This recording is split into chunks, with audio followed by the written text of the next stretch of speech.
la semana pasada Mariano nos traía info acerca de la Segunda Guerra Mundial y si nos quedaba acaso un eco era acerca de qué significa pensar la historia, ¿no? Cómo se hace la historia, quién la piensa, cuán importante es saber de dónde vienen esas narrativas. Si te parece bien, hoy podemos hablar de perspectivas históricas con un militante por los derechos humanos, abogado, amigo de esta casa. Muy buenas tardes, Juan Pablo Ordóñez. Muchas gracias por estar en total normalidad. Buenas tardes, Anita. Buenas tardes, Homer. ¿Cómo están? Muy bien, Juanpi, un placer tenerte con nosotros. El placer es mío.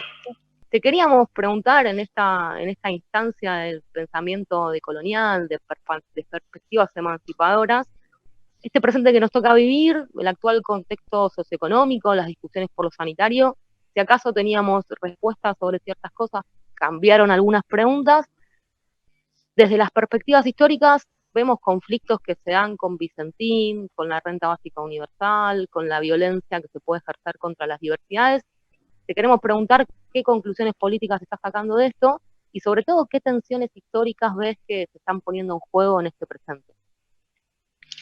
Mira, justamente teníamos esta semana un debate con varios compañeros, debates virtuales que se dan sobre el actual contexto y el eje era si esta crisis global va a generar un cambio o la pospandemia nos va a encontrar a como estábamos. A algunos les gusta hablar de la nueva normalidad. Algunos sostienen que nada va a pasar, todo seguirá igual, y algunos sostienen que va a haber un cambio, no radical, pero un cambio importante en la escena mundial, en la escena del poder mundial. La verdad que no lo sé, no tengo la bola de cristal como para poder dar una conclusión, pero sí hay un ejercicio que en historia se hace, que es el comparativo histórico. Y esto nos lleva a decir, bueno, ¿qué condiciones se dieron en la historia para que se produzcan ciertos cambios importantes a nivel global? Entonces, cuando uno identifica ese tipo de cambios que se han dado en la historia, bueno, trata de identificarlos en el presente para ver si va a haber o no va a haber, o si hay chances de que haya un cambio global importante. Y esta crisis inédita, por su escala, por su potencia y por las consecuencias que ha tenido, tiene ciertas características que le marcan una potencialidad para un cambio global, tanto en lo social, en lo económico, vuelvo a repetir, de manera global, y en cuanto a lo que nos atañe a la región también. Hay ciertas cosas que se están dando, que uno ve giros hacia una radicalización de política, ya sea para los giros hacia la izquierda o hacia la derecha, y sobre todo lo que veo es un resurgimiento o un empoderamiento de los propios estados.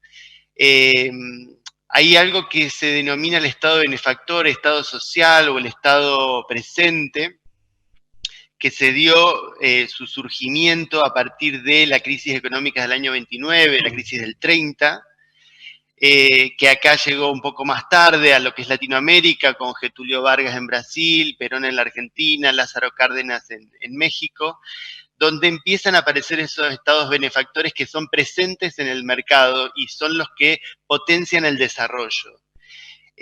También lo están marcando las potencias que se desarrollaron primero. Alemania ha intervenido en sus propias empresas, lo ha hecho Portugal, lo está haciendo España para sostener la economía, y me parece que eso es un giro que está poniendo en tela de juicio, por lo menos, al neoliberalismo, a este estado ausente, por el resurgimiento de los estados sociales, los estados benefactores.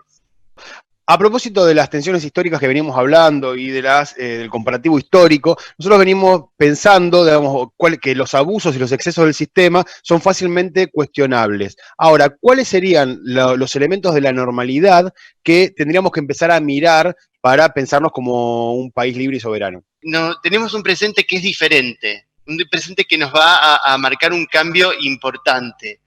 Y para ello necesitamos un Estado que pueda intervenir en el mercado, y en eso, justamente con todo este tema que se habló de Vicentín, sin abordarlo puntualmente, es importante saber qué pasó con la historia de los granos en la Argentina. Mucho se habla hoy en los medios de la Junta Nacional de Granos, y se dice, la Junta Nacional de Granos que se creó en el año 1933 con Agustín P. Justo, etcétera. En realidad la Junta Nacional de Granos tuvo, entre medio, un bache.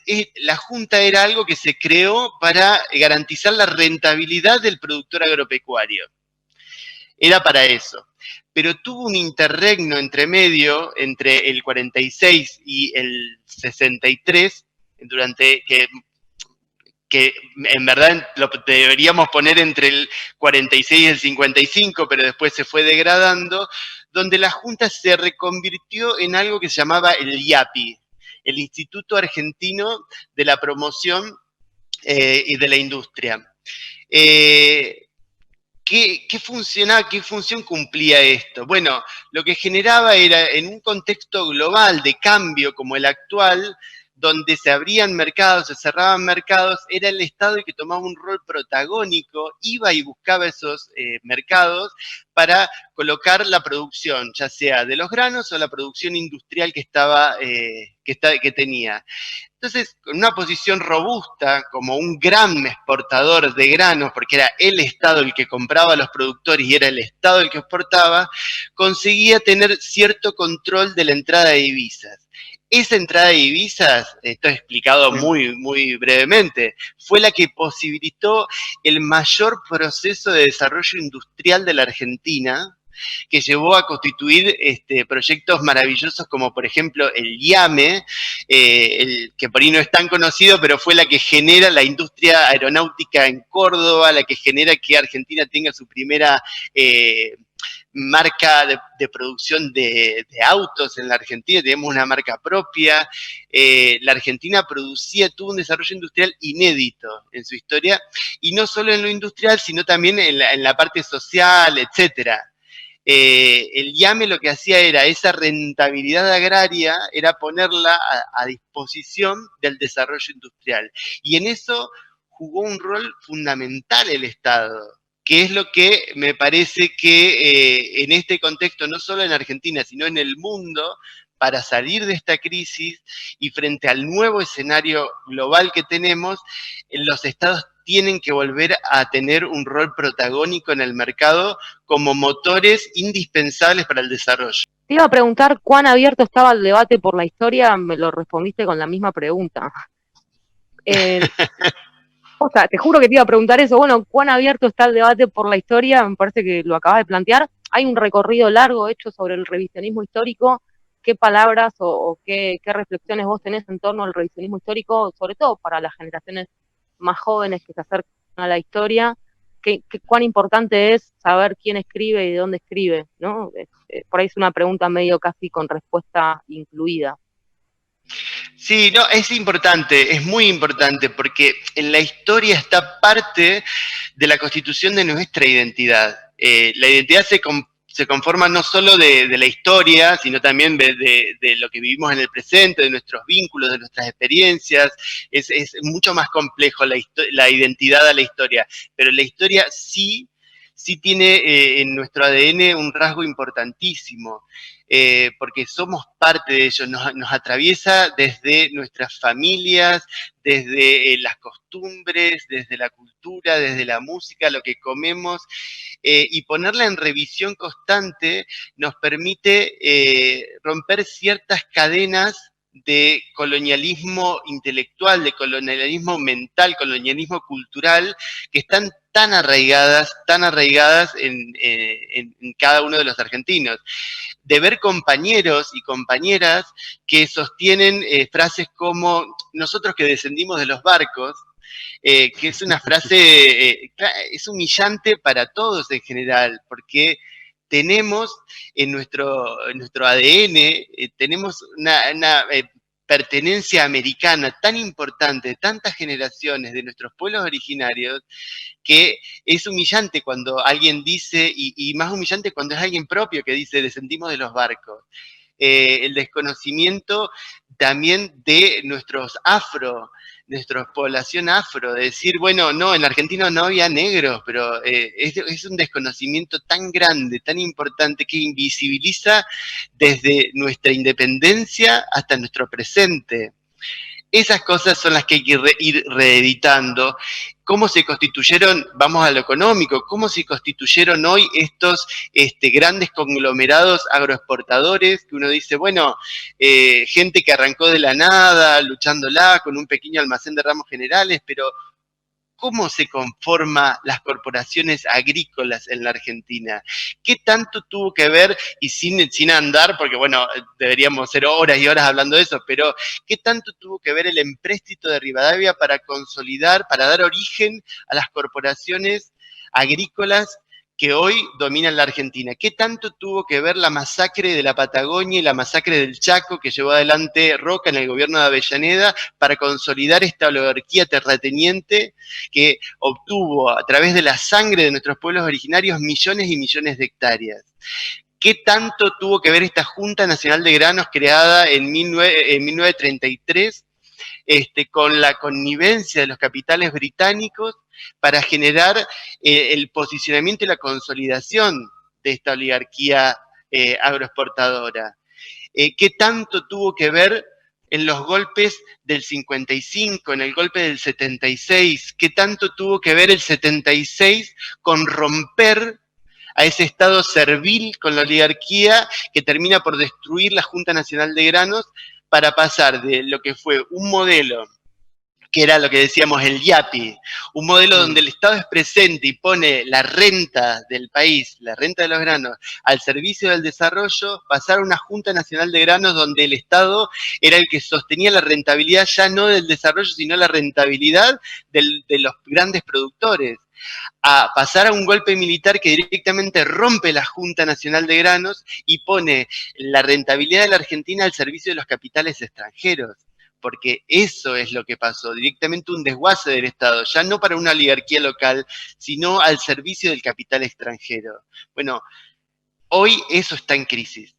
Hoy esta pandemia, este bichito invisible, como dicen algunos, puso en crisis el mundo entero, el rol de los estados. Los estados ya deben seguir siendo simplemente los que garanticen la rentabilidad de esos capitales invisibles, esos capitales extranjeros, que posibilitan que durante 4 años, a través de una renta financiera, se creen grandes, ni siquiera puedo decir empresarios, porque no tienen rostro, grandes grupos especulativos, esa es la única palabra, pues ya no tienen rostros.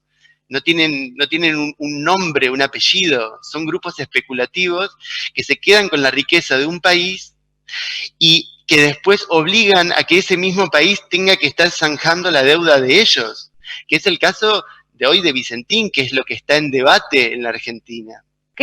Me queda esta idea de poder deconstruir de dónde venimos y desde ahí juntar la potencia para transformar lo que tiene que venir. Me parece que es clave entender en ese ámbito, y Juanpi lo explica mejor que nosotros, así que no tenemos mucho más que agregar.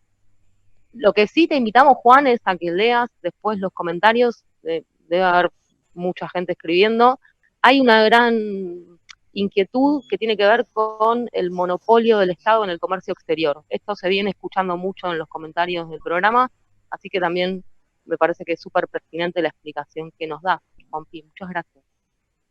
No, gracias a ustedes. Volvemos a hablar de historia, te volvemos a hablar. Gracias, Juan. Un placer enorme contar con tu palabra.